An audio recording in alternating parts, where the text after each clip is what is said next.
What up, though, everybody? It's the middle-aged muscle man musician. Some call me Donald Pump.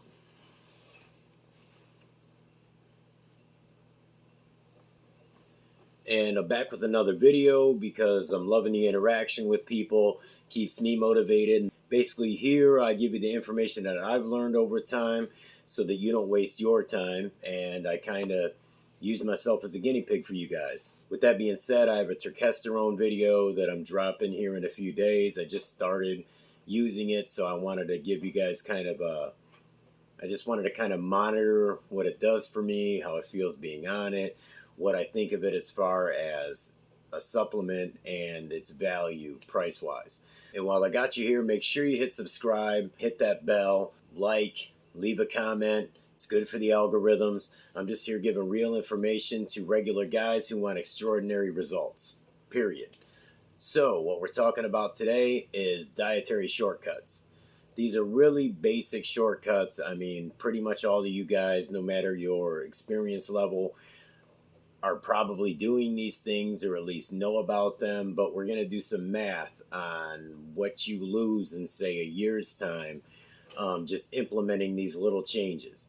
It may seem like, oh, I'm only able to make this change. This won't add up to much. But I just want to put some of it into perspective because, like I've said before, I lost around 60 pounds in my first, 7-8 months.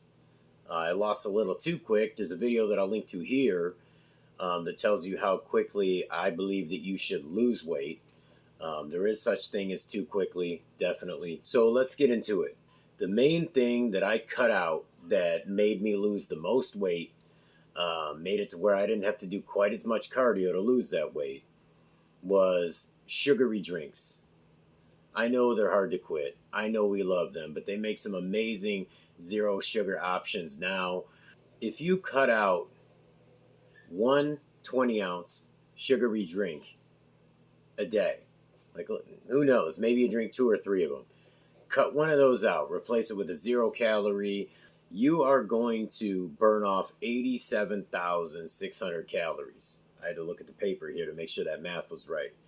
That translates to around 32 pounds that you're going to lose. That's on an average of around 2,750. 2,750 calories in a week's time basically loses you a pound, give or take a little bit. So that's some math for you. Quit the sugary drinks. No, don't quit the sugary drinks. Cut out one a day. You're going to lose about 32 pounds in the course of a year.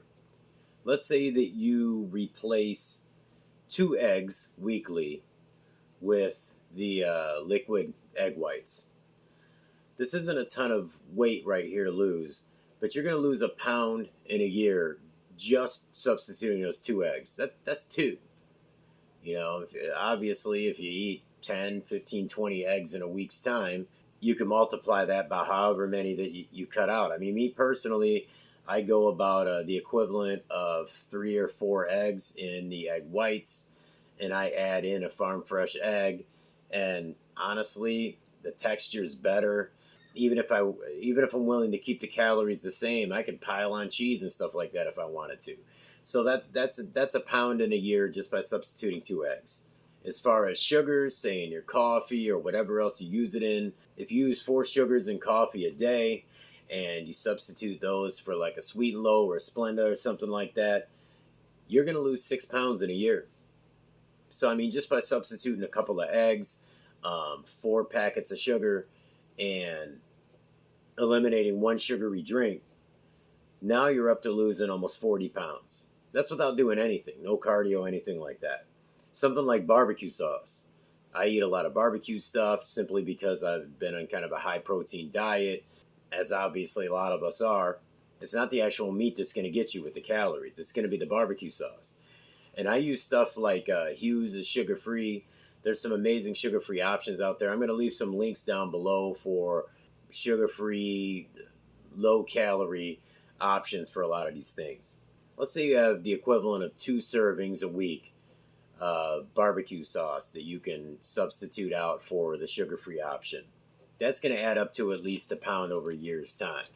So this is just some quick math to show you guys. Here's a couple of things that I forgot to mention and I've jotted down here. You know, if you compare, say, the Dannon fruit on the bottom yogurt to the low-fat Greek yogurt, let's say you have 3 of those a week, little cups. Chances are most of us do. You're saving yourself 70 calories per cup. It drops from 150 to about 80. That's over a pound a year right there. That's a very small substitution. They make them tasting great now. Oh, and the protein content is much higher. Protein content is about double on average, about double. Same thing when you're going with these egg white substitutes, you're going with the yogurt substitute. You're going to get a higher protein content. You're going to build more muscle, so you're going to have an even higher total of lost weight. Let's say you have 2 servings of ranch dressing a week, or pretty much any dressing. They're all pretty similar calorie-wise, just like cereal. And that's another one we're going to talk about soon. You're going to lose 2 pounds in a year just off of going for low-fat, not 0 calorie or anything. That doesn't exist. But going from the standard ranch or Caesar, whatever it is you use, to a low-calorie one.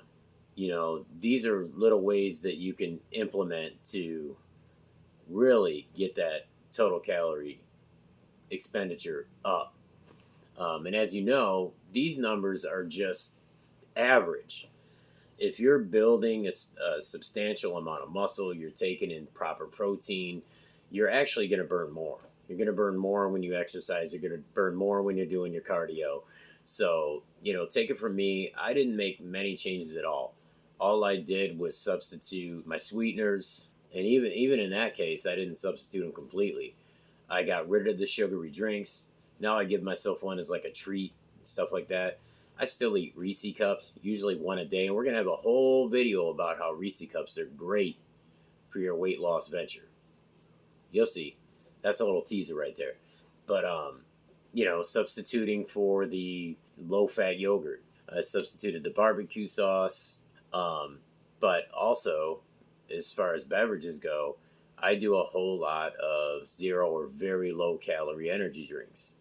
Obviously, it helps, you know, curb your appetite, gives you that little boost in the gym. There's less of a crash. I overdo it a little bit with the caffeine. Honestly, I'm somewhere between like 500 and 700 milligrams of caffeine a day. I know that's excessive. I know that's dangerous, especially from somebody who kind of has a blood pressure issue. Underlying, though, between dietary changes, my cardio, my weight loss, and taking fish oil and other supplements, my blood pressure is pretty damn average at this point in time. But we'll talk about blood pressure in amateur bodybuilding at another time. I hope you guys find this useful, because a lot of times we hear the total amount of calories, say in a year's time, that we need to lose the amount of weight that we want. It's a staggering number. I mean, it sounds ridiculous. You start multiplying it in your head by, say, your favorite food, and you say, oh my God, I gotta, you know, eat this 180 less times to lose 10 pounds, or whatever the case may be. But if you just make these little tweaks, it makes a world of difference. In all honesty, it's one of those things where I truly stick to a diet that I can sustain. I don't do cheat days. That's also going to be featured in that upcoming dietary video. I don't need them. I guess you could say I cheat a little bit every day so I don't have to cheat big at the end of the week. I feel that cheating big at the end of the week is going to kind of mess with you a little bit mentally, make you crave a little too much, make you psychologically consider trash food to be a reward. Unfortunately, we do that with kids all the time, but that's a different conversation for probably my other channel. Make sure you check out the Tonga Ali video. A lot of people want information on that particular supplement. The upcoming video on testosterone, and I'm going to let you know which of those two that I personally think is better. I have training splits video where I kind of break down why every training split besides the one that I'm using sucks. It's kind of an exaggeration, but check the video out. And also I've got a defeat gyno video up right now on this channel. That's something a lot of us guys kind of deal with and don't really speak about much. Something that deters us from working out, because that's the one thing where we work hard and look great and that's still there. We're kind of like, well, fuck it. No point in doing this. I got bitch tits. Well, I defeated them. And wait till you guys see the after pictures here in a week. I've been taking them, and I want you guys to see that there's been a huge improvement just week over week, both with the gyno thing and just overall mass while staying the same body weight. And there's a few secrets and tweaks that cause that, and we'll talk about that. Any way I can help you guys out, I love it.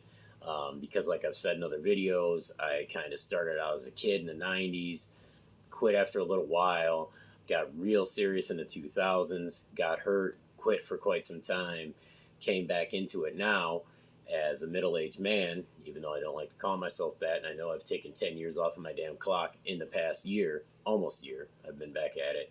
So I've seen all the different stages of bro science and cherry pick studies and diet fads and types of training and stuff like that. So I've seen them all come and go. I've kind of tried all of them.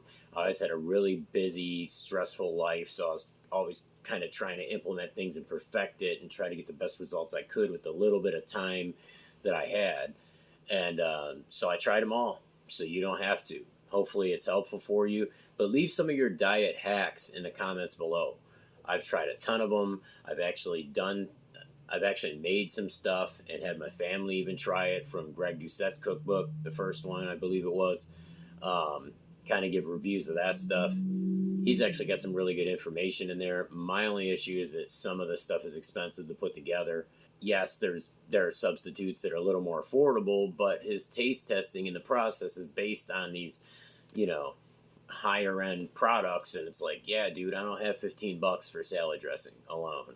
You know what I mean? So that sort of thing. Still great stuff in there. More work and effort put into that. You probably learn more from that cookbook than you do from many other places. But I've kind of tried my own hacks. I like to cook. I have to kind of work around when I cook. I have a vegetarian fiance for the most part. She does seafood. And a very picky 7-year-old son. But I do have a 1.5-year-old daughter that eats pretty much anything I hand her. So that's cool. But yeah, leave me your diet hacks below. There's bound to be information out there that I don't know. I'd love to implement it. I'm always looking for more information, something to turn to when maybe I'm discouraged by one particular method I got going. I know how the diet thing goes, or I should say nutrition, whatever, because we don't do the whole quote-unquote diet thing around here. I may get stuck on, man, I can't do this particular part of it anymore. Oh, that's right, that one guy commented. Let me replace that with this. So give me your thoughts down below, and let me know what you'd like a video on. I've got a million topics right here on this piece of paper. Brrr. Chances are I've scribbled down something close to what you'd like to see, and I'll pick that one. Hand pick it for you, give you a shout out, all that good stuff. Until next time, on that note, I say peace.